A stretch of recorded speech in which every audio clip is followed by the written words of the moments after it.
The HE111. This is going to be a light week, so I didn't get a whole lot done, but I did manage to get a little more masking on the canopy there.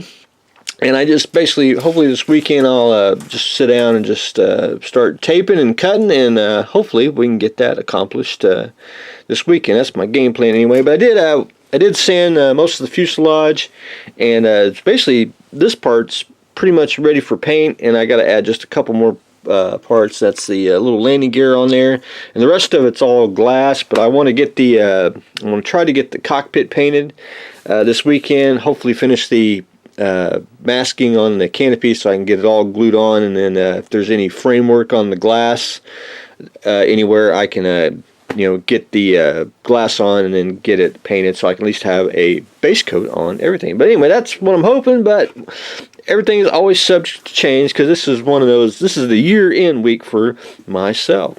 The tanks, basically went back in and just been picking at, adding a little more weathering and a little more on the tracks, and I'm almost done with the tanks here. I'm just basically doing a little more pigments, and then I'm going to go in with a little bit of dry brushing. I'm going to do some just very, very faint. I mean, stuff's hardly noticeable.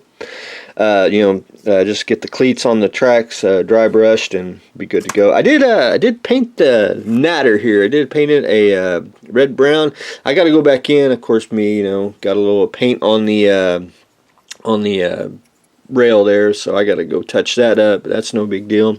But I think it looks a lot better with the red natter.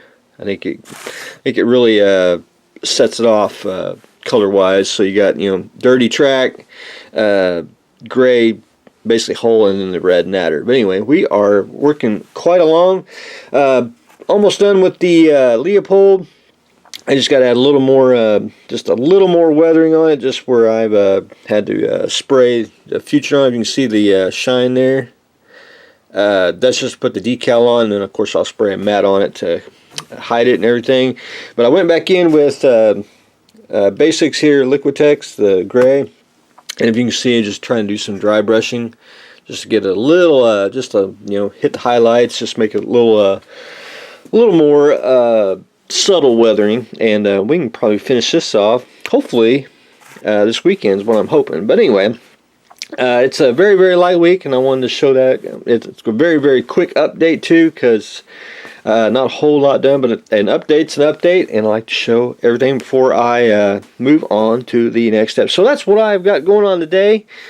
We are continuing on with the tanks here, and we are slowly masking and sanding the HE111. So that's what I got going on today. So stay tuned for the next exciting episode.